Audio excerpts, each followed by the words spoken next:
Hi guys, it's me Liz with 143 Handmade. Welcome, welcome. So I've been doing a lot of slow stitching lately and trying to get my recording area situated and whatnot. So it's just I haven't been recording a lot lately. So I appreciate any and all of you that have continued to watch my old videos, any of that stuff. Thank you so much. But what I've been working on lately is these little landscapes, and this one is in the landscape format, obviously. Lots of little hairs and threads on it. And then I did these two, which are in the upright portrait position. And I love them both, or all three, in different ways. I'm just kind of experimenting because I want to make a large landscape quilt eventually. That's the goal, okay? But that's a little ways off, because so these are my little tiny attempts, essentially, that are going to help me figure out what I like, what I don't like. Hang on, we got a kitty coming through. Come on, Miss Inkadoo. Come on, come on. Yep, that was Inky Dinky Doo. That's my son's cat, or one of my son's cats. But, so, after the cat interrupt us, right? Get back on track. So, I want to make a large scale, full size landscape quilt. However, that is a huge undertaking for so many reasons, and I want to play with different color palettes first. So, and I can't seem to put the needle down right now. We all get our little obsessions, right? Well, right now I can't seem to stop slow stitching, so that's what I'm doing. And I'm creating these little landscapes in a bunch of different styles. This one I just got it started, and as you can see, I have the sky all laid out here on the one piece, and then I'm stitching it. This actually goes this way, but you can kind of see how that fits together a little bit. And this one's the first one I'm doing like this, in a very geometric, kind of impressionistic kind of style. I'm just, like I said, I'm just kind of playing at this point. So we're going to set these two, because it's the incomplete one, off to the side, all careful like, so I don't lose that setup. But you see I have all these purple rectangles. Get rid of that thread. So, and these are all of the rectangles that will fill this book. So what I've done here is I've set up a book cover. This is literally just a piece of fabric, and this is the last of this fabric that I have. So, not sure what I was saying, but before the caddis interrupt us.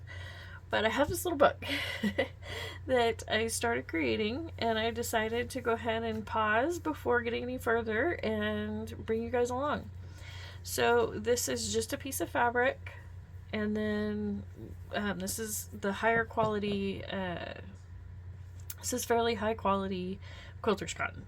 And then these are just muslin. This is just the inexpensive, muslin.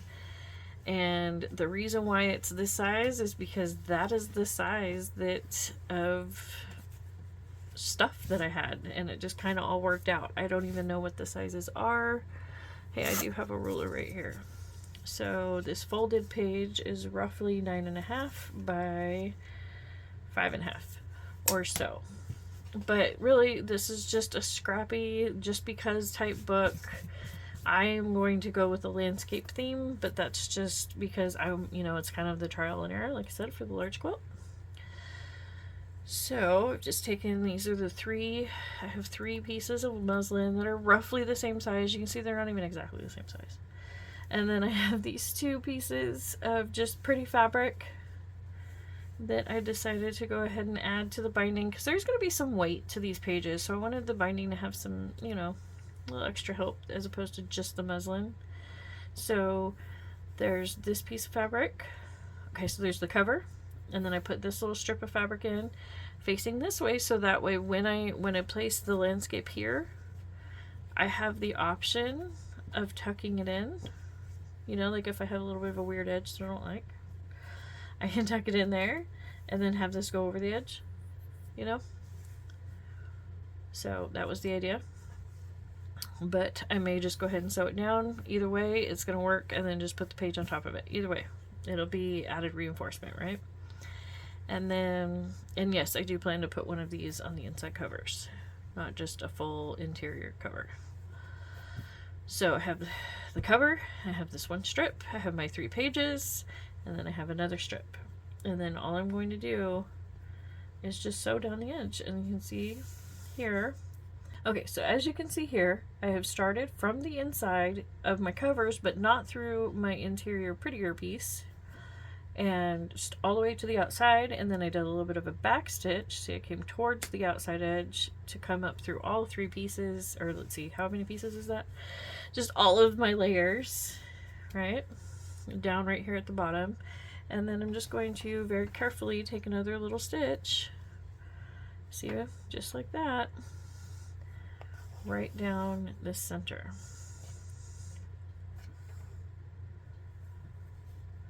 And there is a crease. You guys might not be able to see it, but all of this fabric is very well creased. I did not mark it with a marker or a pen or a pencil or anything like that.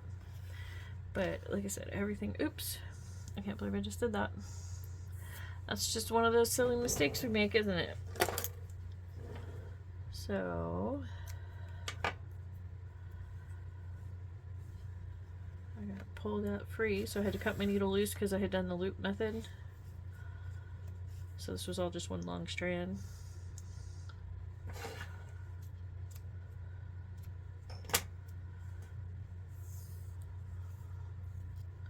There we go. Get the needle rethreaded. Yeah, that worked nicely. I really like these needles. It's fairly short, it's sharp, but it also has a decent sized eye. I don't know what they're called, but I like them. So, okay, so this stitch needs to come from the outside in, not the inside out, like I just did.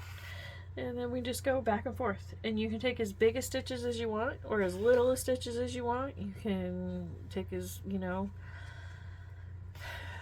work your way up and then work your way back. Kind of like the 3-hole pamphlet stitch or a 5-hole pamphlet stitch kind of situation. Or not the pamphlet stitch, but the, you know, the regular binding stitch we do for journaling. And my stitching is so not going to be perfect. It's going to be a little, you know, crooked and whatnot because I am just working with creases here. I'm just kind of feeling for the creases and working my way through. It's hardest to see on this outside edge. I really should have marked that better. But you know, it's just a little book for me for inspiration. It's not, it's a way to keep these combined. It's not for sale. It's not, you know, nothing like that. So I'm not going to worry about perfection on this one. This one really is just a better done than perfect kind of situation. Sorry about that. I had to take a minute and blow my nose. My allergies are just really just getting to me right now. It's that time of year for me here in Oklahoma. So whenever you're watching this, it doesn't matter. Right now is a terrible time for me in Oklahoma. But it's the tree pollens. That's what get me this bad. But anyways, so here's another way to do this running stitch, you know, where you can kind of get it a little bit flatter. At least this works for me to get it a little bit flatter, a little bit straighter, because I do have a good crease here. So instead of going back and forth like I was, what I'm doing is I'm just placing the needle on the crease, pushing it through, but I'm holding down with this fingertip so that way it creates that fold in the fabric. I hope that you know, that you guys can see what's happening. And I am kind of running it across my desk because I'm not worried about it scratching it at all. This would work really well on like a glass cutting mat. And so just another way to accomplish your running stitch. And we are almost there, 2/3 of the way, and then we'll have the journal construction is done. Like for real, that's it. But okay, so right here at the end, you know, I've got a million options of how to finish it. I'm gonna go ahead and come back up, trying to use the holes that I already used. Okay, to come back to the inside, and now I'm going to do the same thing, only I'm only going into this one layer, so that way that gets my thread to the back here, and then I'm just going to tie a good knot. just close to, you know, close to in there where I can get it. Go ahead and double knot it just to be sure. Get off of there. And see how you can use your needle to kind of decide, tell the knot where you want it to be placed. Kind of tighten it up on the needle and then pull the needle out for the last little tightening. And then we're just gonna snip that. These are not very good thread snippers, are they? But yeah, see how that's gonna hide the knots completely. You don't have to. I could have left them visible. I decided this time I wanted to hide them. I don't really know why. There's no, like, this is right, this is wrong. Okay, so here we go. There's now the journal is all ready to go. It is super floppy at this point. It has like no structure to it. It is just a whole bunch of pieces of fabric just slowed together on that one spot. So of course it's super, you know, all over the place. But so this was the first one I made, so I'm going to put it in here first. I have an idea for what I want to put here because I don't really want to put any embellishment on the outside cover. As pretty as that is when you're working on your desk and whatnot, I found that's kind of counterproductive for me because it makes it hard to put away somewhere.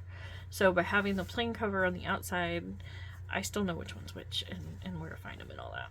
So, but I have a fancy, you know, I have an idea for a title page that I want to put here for Liz's Little Hint Landscapes. So, so this one, I'm going to just adhere to, sew this onto this page real quick. And see the page, it is slightly bigger. I just realized that it is slightly bigger than the muslin, but you know what? It's not even going to matter because the cover is so much bigger, and this is actually bigger this way too because this keeps folding over. So there's plenty of room. I am not at all worried about it. And actually, if I had a little bit more forethought, I would have just left this anchored, but that's okay. So let's see, do I want to use this thread or do I want to get different thread? Okay, apparently I want to get different thread because that one pulled itself off of my needle. So see, I have my little box here of all my threads that I'm using, and I have more thread than this. This is just what I pulled out to use for this, you know. So let's see, here's some brown that I've already cut down, and it's no longer all 6 plies. Because I have learned that is one of those things. I love all 6 plies of the embroidery floss when I'm doing something like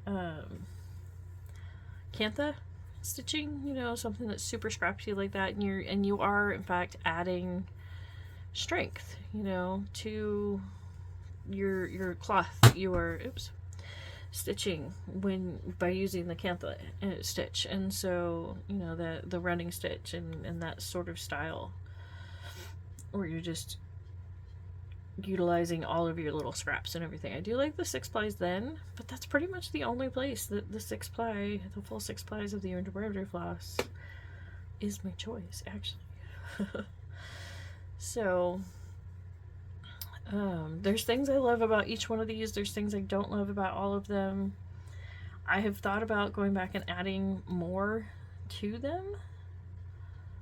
So that being the case, I think I'm just going to kind of loosely baste it into place right now. That way it's in the book, it's contained. If I decide never to do anything else with it, that's fine, you know. But at the same time, it is, you know, it could be done, as opposed to fully stating, yes, I am 100% sure I am done with this, and really anchoring it in there. So, but I'm really just kind of winging this. I don't really know what I'm doing. I don't have a big full-on plan. I don't know that I'm gonna like these stitches being visible on the other side. We'll see. I'm gonna put a couple in and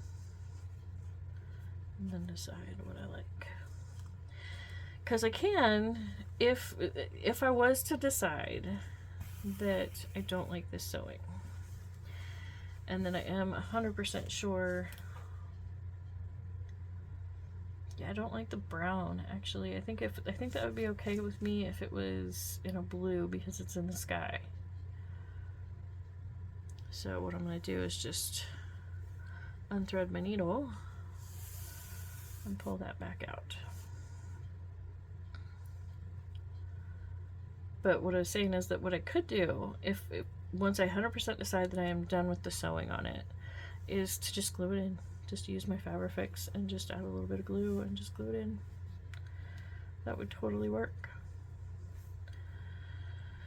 So, but what I'm going to do to hide my knot and to give me better placement is I'm going to come in between, I guess it doesn't have to be in between layers, but just I'm going to come up here and then come back down, and that will be, so that way I know where that edge is.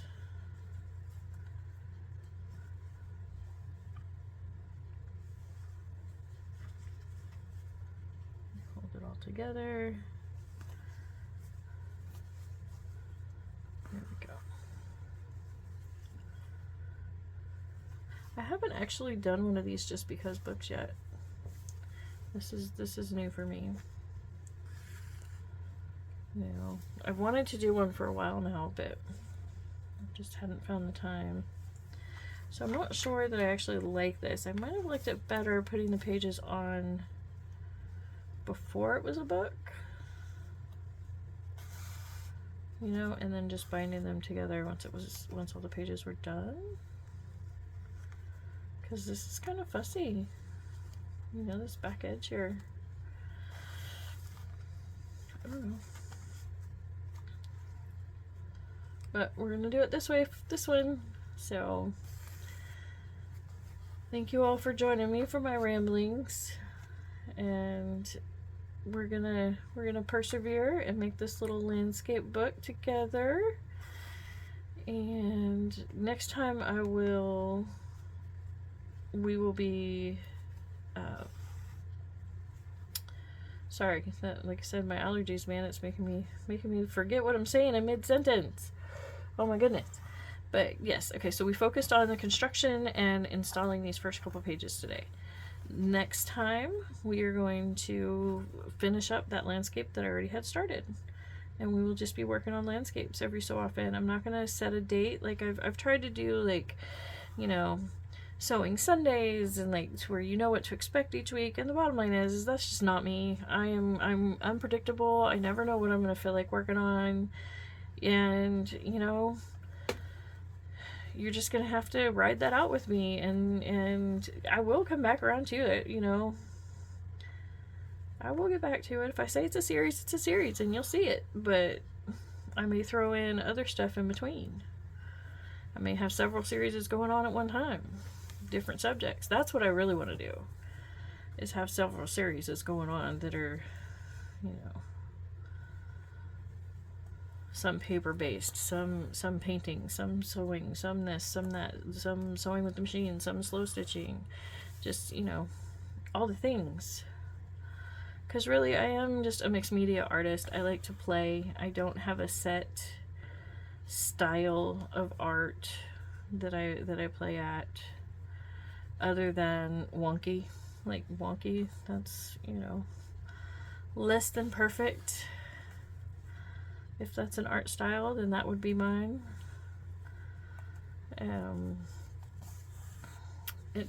For me, it really kind of depends, because there's some art that I like to do very precisely. You know, I let that perfectionist part of my brain out and let her have fun and let her go to town on certain things. And then, oh, excuse me. And then other things are just like these, like they're messy, and they're supposed to be messy. So I don't worry about them being messy. but yeah, most of my art, I really like the organic. I like the free-flowing, the primitive, the folk art, you know, that type of style. So one thing I can tell you that you won't see on my channel is lots and lots of like bright, vibrant colors. I really prefer to work in the neutrals, and it really doesn't matter what art I'm making, what medium. I do prefer more of a natural, neutral palette, with the exception of purple. You will find purples all over the place. It doesn't really matter if they make sense in that space or not. I will probably add some purple. And so if that seems interesting to you, if you want to come along with me on my crazy art journey, then like and subscribe and do all the things, you know. I don't know what YouTube's wanting right now. It changes, and I've been, you know, away for a minute, so I think they want you to still click the bell to get notifications. I don't know. You guys know the things, and even if I'm totally 100% right in what I say today, you know, this video is still going to be up in like 5 years, and you know YouTube ain't going to be the same in 5 years, so doesn't really matter. Just do the things. You guys know the things. Do the things. And I know I said I was going to base it on, and here I am doing all these little stitches, but, you know, realistically, this is all one thread, and, you know, it would be fairly easy to just snip it and pull this off, so I'm not that worried about it. Okay. Now, over here, I do have a little bit of an issue because, you know, because my muslin doesn't quite go all the way to the edge, and so I don't know that I want to put those running stitches all up here along this edge. But I wonder if I can do the thing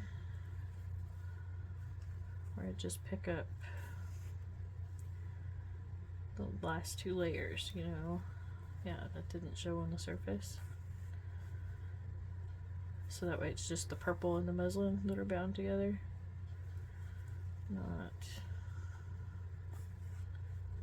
But you're not actually seeing these stitches on the outside.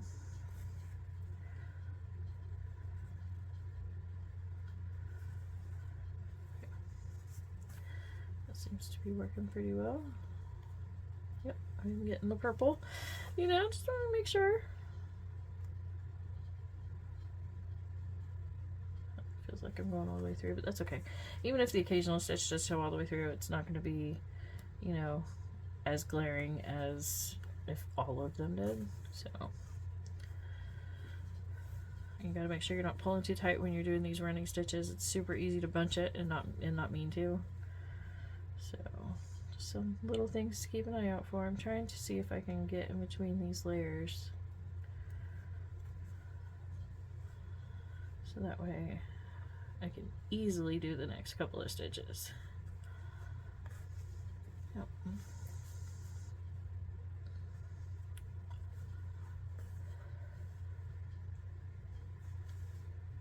Okay, that's on the brown mountain, so that stitch showing is not a big deal. Okay, now we're back up into the sky. So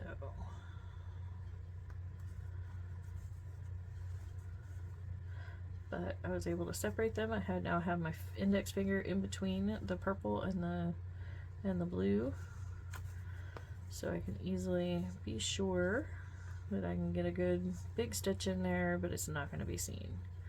And that page is now anchored, you know, on 2/3 of the sides. I'm not going to worry about going around the top, because again, I'm not 100% sure. I'm not going to just pull this back out to add more stitching to it. So there we go. Snip that long tail so it doesn't get in the way of anything. Anchor my needle, and there we go. Book finished. Book constructed. Page 1 installed. So yeah, I have these 3 finished.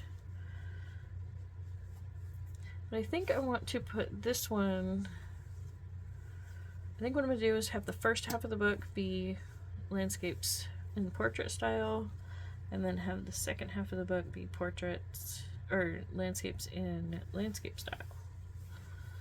But I actually don't want that over my page, but it'll still add stability and strength just by existing. So, and that is prettier than the white that you would see you know, otherwise.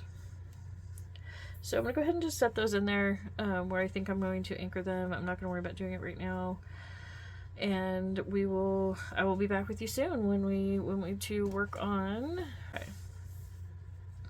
do this abstract sky. So thank you so much, and I'll see you guys again soon.